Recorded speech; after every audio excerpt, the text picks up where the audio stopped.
2018 में आई फिल्म किरदारनाथ से सारा अली खान ने अपने बॉलीवुड कैरियर का डेब्यू किया। इस फिल्म से ही उन्हें नई पहचान मिली। बेशक वह एक स्टार किड थी, पर उनकी पॉपुलैरिटी उतनी नहीं थी जितनी उनके बॉलीवुड कैरियर के बाद हुई, क्योंकि उनके जन्म के थोड़े समय बाद ही उनके माता पिता अलग हो गए और उनके पिता सैफ अली खान ने करीना कपूर से शादी कर ली। तो दोस्तों, बॉलीवुड में अफेयर और ब्रेकअप तो आम सी बात है। हर नई मूवी के साथ इनका अफेयर भी नया होता है। तो दोस्तों, पहले तो सारा अली खान बहुत ही मोटी हुआ करती थी, इसीलिए उनका कोई बॉयफ्रेंड भी नहीं था। पर जब से उन्होंने अपने आप को फिट किया है, बॉलीवुड में उनके एक से एक किस्से सुनने को मिलते हैं। कई अफेयर तो ऐसे थे जो सारा ने पब्लिकली एडमिट भी किए हैं, पर उनका एक रिलेशनशिप ऐसा था जिसके बारे में उन्होंने कभी भी खुलकर बात नहीं की। और जब भी कोई इंटरव्यू में उन्हें ये रिलेशनशिप के बारे में पूछा गया तो ना ही उन्होंने हाँ की और ना ही ना। और ये रिलेशनशिप था उनका लव आजकल की फिल्म के को स्टार कार्तिक आर्यन के साथ। इनका किस्सा आज भी सुर्खियों में है। ना ही कभी कार्तिक ने एडमिट किया है और ना ही डिनाई किया है कि वह सारा अली खान के साथ रिलेशनशिप में है।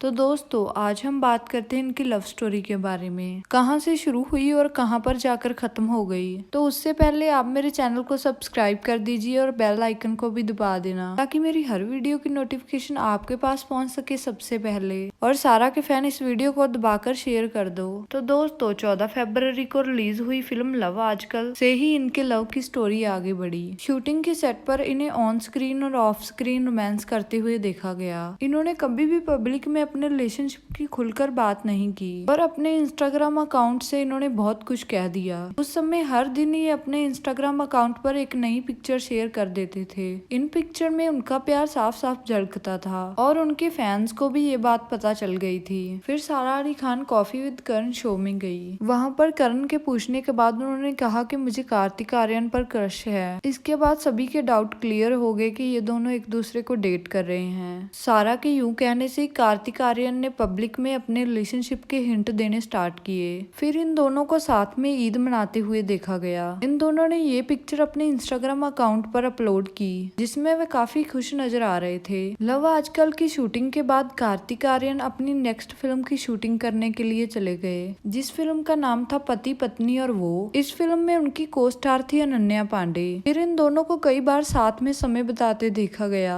इस फिल्म की शूटिंग के दौरान इनकी बहुत सी पिक्चर वायरल हुई, जिसमें ये दोनों बहुत ही खुश और मस्ती करते हुए नजर आए। इसके बाद इनके फैंस को लगने लगा कि इनमें ब्रेकअप हो गया है और कार्तिक आर्यन मूव ऑन हो चुके हैं। पर ये बात तब क्लियर हुई जब उन्होंने लव आजकल की प्रमोशन करनी स्टार्ट की और फिर से सारा और कार्तिक एक साथ नजर आए और इनके अफेयर के किस्से फिर से उड़ने लगे। फिर इन दोनों की शादी की खबरें आने लगी। कार्तिक आर्यन मनीष मल्होत्रा के डिजाइन किए हुए ड्रेस के साथ रैंप वॉक कर रहे थे और ये स्टोरी मनीष ने अपने इंस्टाग्राम अकाउंट पर डाली और इसके नीचे सारा की आंटी का कमेंट आया, माशाल्लाह खूबसूरत। इसके बाद उनके फैन ये सोचने लगे कि इनकी जल्द ही शादी होगी, पर इनका ब्रेकअप हो गया। और ये ब्रेकअप ऐसा था कि इन्होंने एक दूसरे को इंस्टाग्राम अकाउंट पर भी अनफॉलो कर दिया। दरअसल इनका ब्रेकअप सारा की मदर की वजह से हुआ। सारा की मदर अमृता सिंह भी जब इस उम्र की थी तो उन्होंने बहुत से लड़कों को डेट किया था और उनको ये लगता था कि इससे हमारे कैरियर में बहुत ही बुरा असर पड़ता है और उन्हें ये डर था कि सारा का कहीं कैरियर डाउन ना हो जाए, क्योंकि सारा ने तो अभी अभी शुरुआत ही की है। इसीलिए वे सारा को इस रिलेशनशिप में बाहर आने के लिए कहने लगी। पहले तो सारा ने साफ इनकार कर दिया, पर उनका हर रोज फोर्स करने के बाद इन दोनों में झगड़े बढ़ गए, क्योंकि सारा अपनी माँ से बहुत ही प्यार करती है। इवन कि उन्होंने एक इंटरव्यू में ये भी कहा था कि मैं उस लड़के से शादी करूंगी जो मेरी माँ के घर पर रहेगा। मैं अपनी माँ को छोड़कर कभी भी कहीं नहीं जाऊंगी, क्योंकि सारा ने अपनी माँ के डिवोर्स के समय टफ टाइम को देखा हुआ है। इसलिए सारा ने कार्तिक के साथ हमेशा के लिए दूरियां बना ली। तो दोस्तों, इसके बारे में आपकी क्या राय है हमें कमेंट बॉक्स में जरूर दीजिए और वीडियो को लाइक और चैनल को सब्सक्राइब करना मत भूलिए। मिलते हैं ऐसी और वीडियो के साथ।